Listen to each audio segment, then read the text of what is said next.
Welcome back, everybody. I'm the Blonde Fox, and today we're going to continue playing some more Final Fantasy XVI.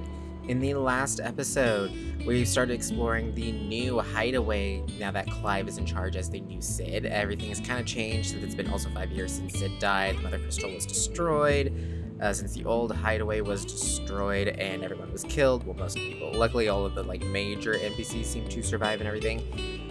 But yeah, just a lot of crap went down. So we're just going to continue exploring. We got to go speak with Harpocrates, which is basically the bookkeeper guy. He's the one that keeps all the lore books and everything. But I also wanted to talk to her one last time because I want to see if she has the little gold dot, which means she probably has more information. But that's pretty much what happened in the last episode. So it was just kind of some exploration because it was a lot of cutscenes and story stuff because a lot of stuff happened. So I highly suggest you go back and watch it if you want to get caught up.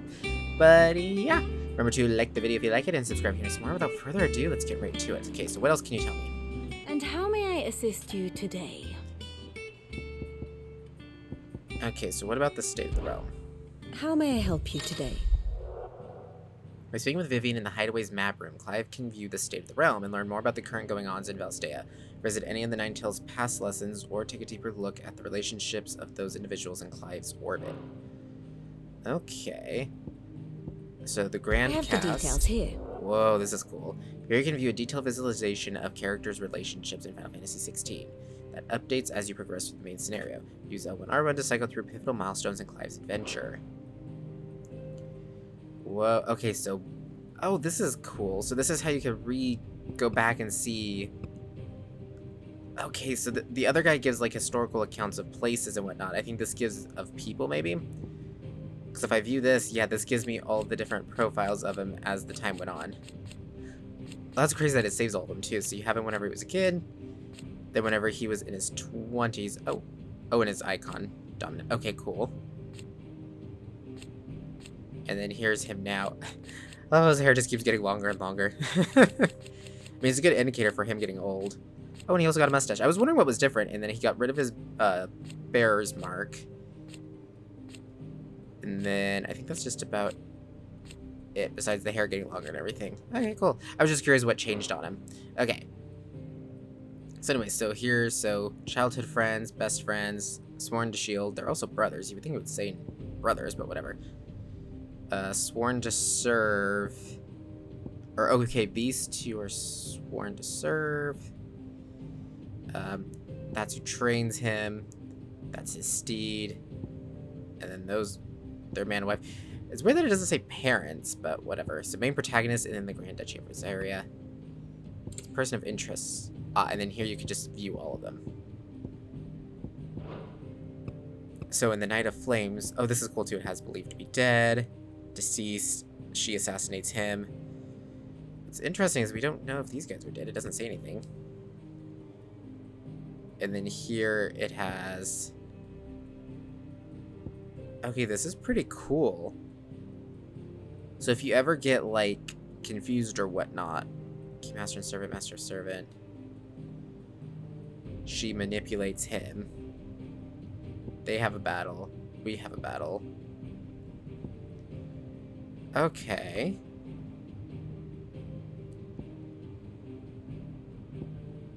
What's interesting is these guys don't have the believed to be dead, or maybe they are just dead. I was kind of hoping they would come back, but who knows. Okay, oh, are we able to see her? Oh, yeah, we can see her icon. Cool, okay. So if we just keep going... Oh, I love how this just, expands out with more and more people. This is so cool.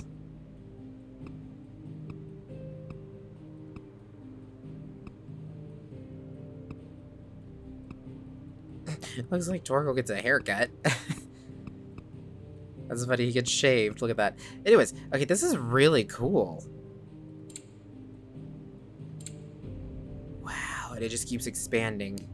Oh, here, now we see. We know for a fact he's deceased. And see, there she wasn't, and that's when we found out that he was.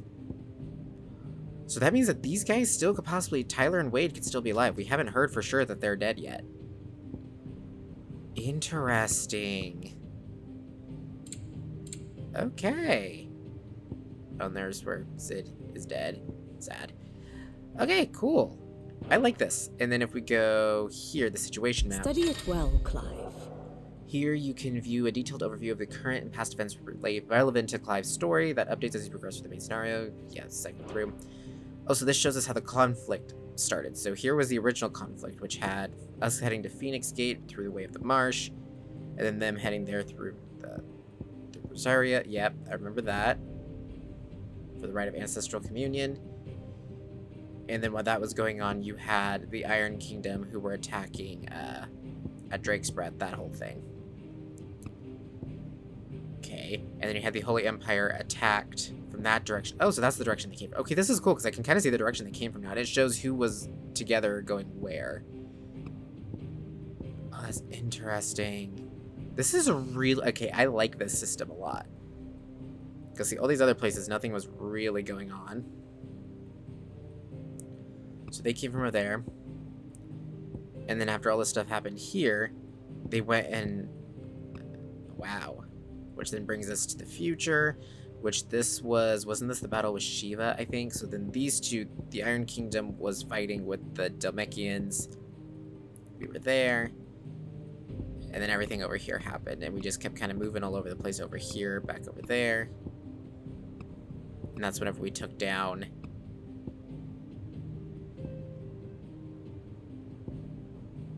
Okay. Now this is the one thing I didn't understand. Was this... It was... I think it was here. Dhalmekian masses... Okay, so yeah. I'm still trying to figure out the whole thing because we're trying to rescue the bears there, but they don't want to be rescued. But it also... I don't know if I mentioned it, but it didn't even dawn on me until Clive had said it. But basically, I was like, why aren't they appreciative? Why are they so like, it's all your fault that this bad is happening? It's just like, well, okay, that's weird. You think they would, you know... be happy about it, or at least be like, you know, well, it's better than dying a slave or anything, but it's just like, I completely forgot that they all see him as when he destroyed the Mother Crystal, he's the one trying to destroy the world, basically, in their eyes. So it didn't dawn on me until Clive actually mentioned that he is the villain in this story, technically. It's the role he's playing. Horseman Harpocrates. Now that is a name I have not heard for a long time. So long, in fact, I had half forgotten it was mine. Welcome home, Clive. You were missed, as always. I believe this belongs to you. Vivian asked me to return it.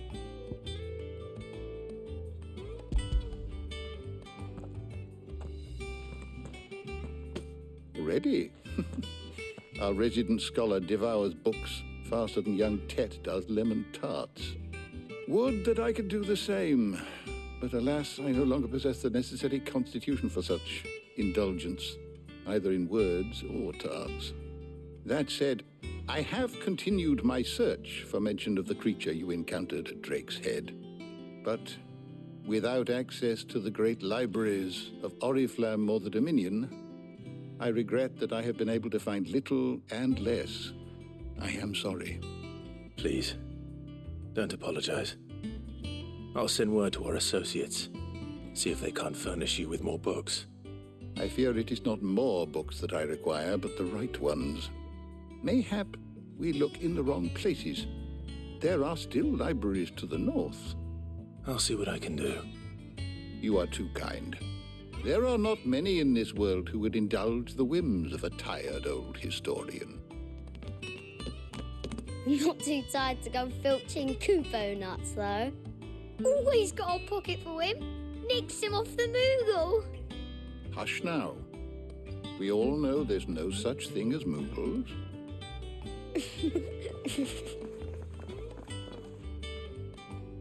The twins seem well. Aye. Yet they laugh far too little for one so young.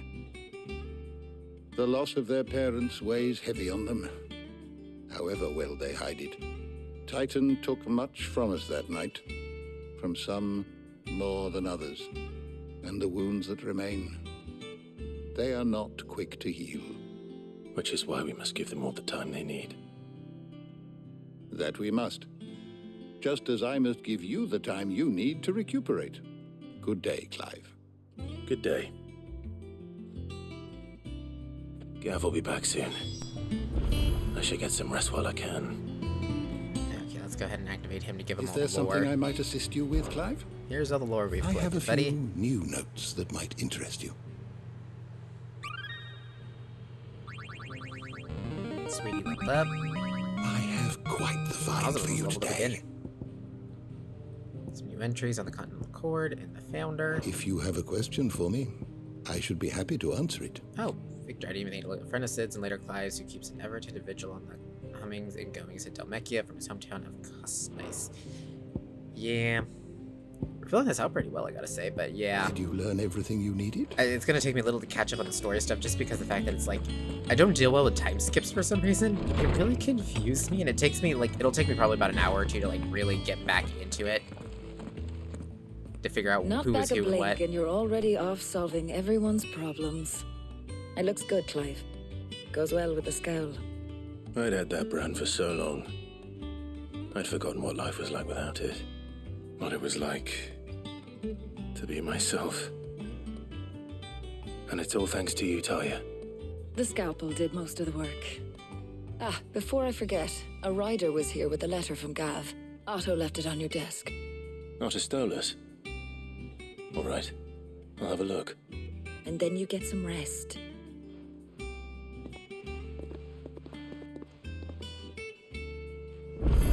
Yeah, see, like, I didn't recognize that was her. Worthy of a letter. That's part of my problem, is I'm having a hard time recognizing who's who after time skips. And so, again, that's usually one of the reasons it takes me so long. Because I gotta be like, okay, who's that again? Or why are they saying that? Or... Luckily, Jill and Clive look pretty much the same. So does Torgal, but everyone else is slightly different. Or there's new people, because time skip, new people join up. Reports, letters, and other important missives addressed to Clive are delivered to the whatever icon that is, reading table in his chamber. New messages are always arriving, so make it a point to check the reading desk upon returning to the hideaway. Okay, the Republic's play. The Republican army marches on the Empire at Twinside, and the men of the Rock have been summoned to the front. Something big is brewing. I reckon I'll see you there. I'll see you're done. Wow. I'll see you're done to wear upon my return. How was that so hard? That was weird. What does Gav have to say?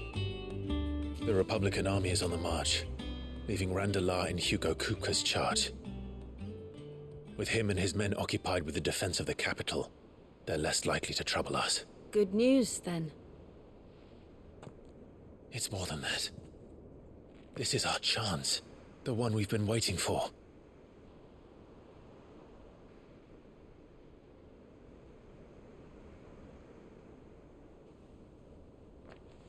But look how far we've come.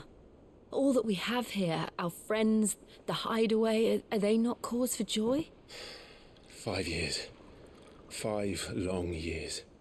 If I could only command this power I've been granted, we might have achieved so much more. But each time I reach for it, it's like something is holding me back. Summoning an icon exacts a price not easily paid. Your body knows this only too well. It's merely trying to save you from yourself. And every burden I cannot bear falls to you. This mission of ours has made me question everything I thought I knew. But one thing has become abundantly clear. The crystals take more than they give. In exchange for momentary comfort, we must endure a lifetime of pain, war after war, loss upon loss. And now they rob us of our very homes, leaving naught but dust and ash. But you're trying to change that. We're trying to change that. And to me, that's no burden. I know, but... Try not to forget. We're only here because Joshua gave us a second chance.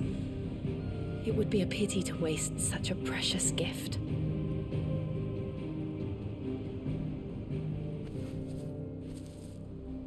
He did. He was there. It wasn't an illusion. I heard him call out to Ultima.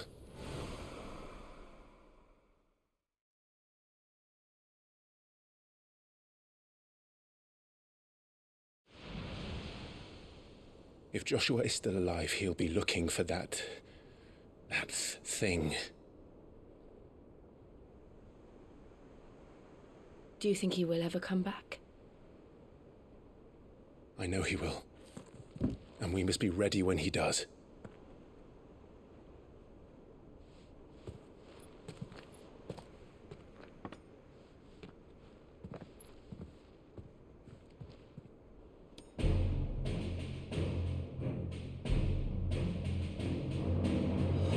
To a world without mother crystals.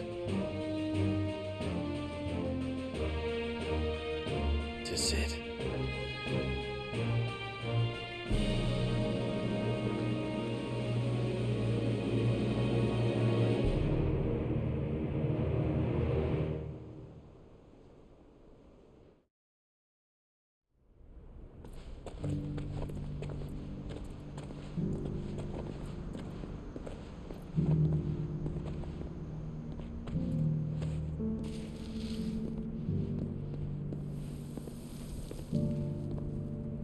And so the North is lost.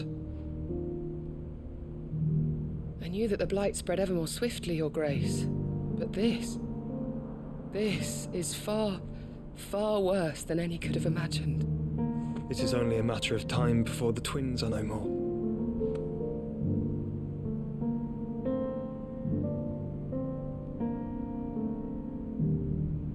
The world marches ever closer to its end, and here we chase shadows. Tell me, brother, are our efforts in vain?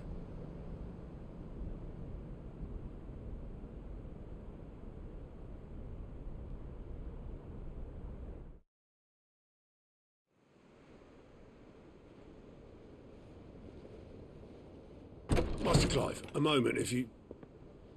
my apologies, I didn't mean to... intrude. Not at all. We were just discussing strategy. Speak freely, Otto. It's Martha, from the inn. She's gone missing. Anyway, I'll be in the mess when you've finished. Very well.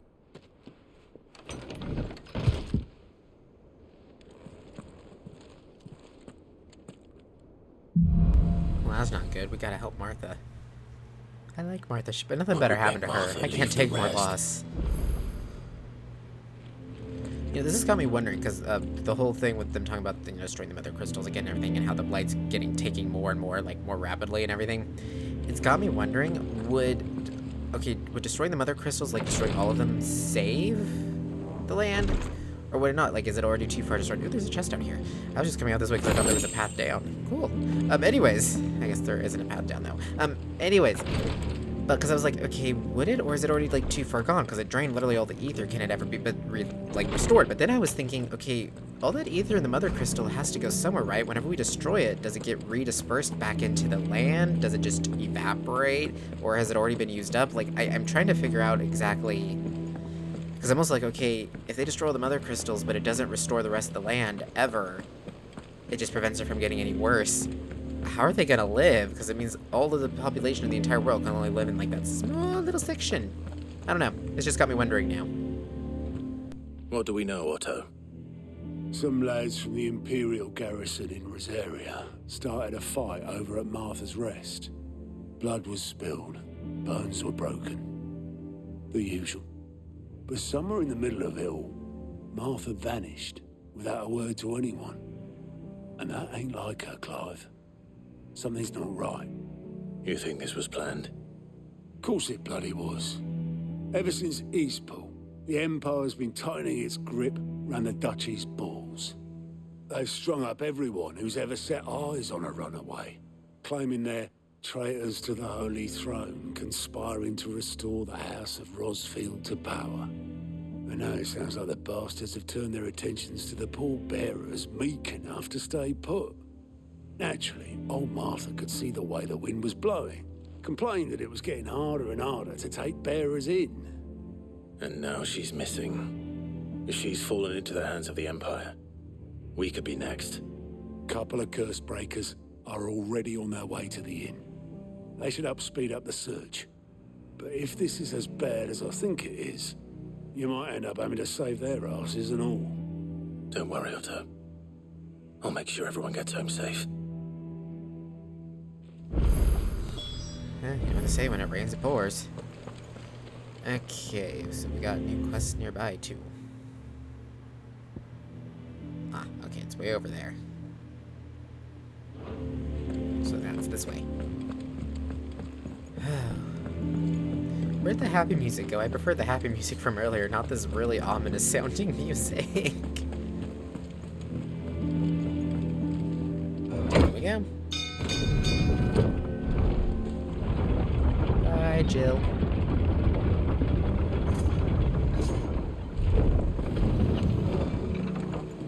There you are. Oh, it's the ferryman guy. Come back, Sid.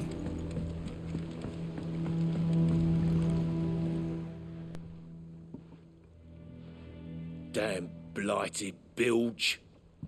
Is everything all right? Aside from the holes in my hull, everything's roses. The lake water doesn't agree with it, then? That's one way of putting it. And unless you got some grand scheme to suck the black from the lake like we do in the atrium, that slurry'll keep eating away at the timber like young Tech does our lemon tarts. Suppose a coat of pitch might stave off the rot for a moon or so. Assuming we had any pitch, which we don't. Not any bloody more. Doubt the old tub's got more than a dozen runs left in him.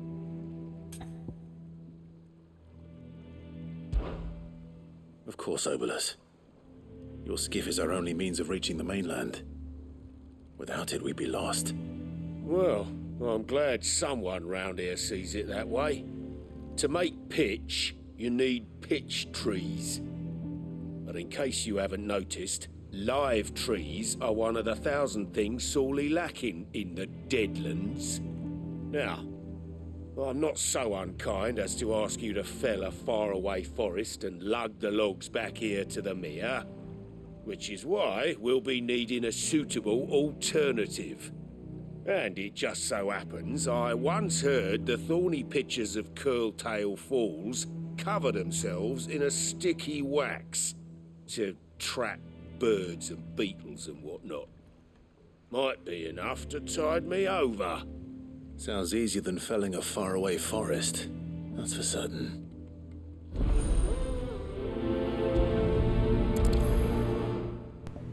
There we go, got a quest.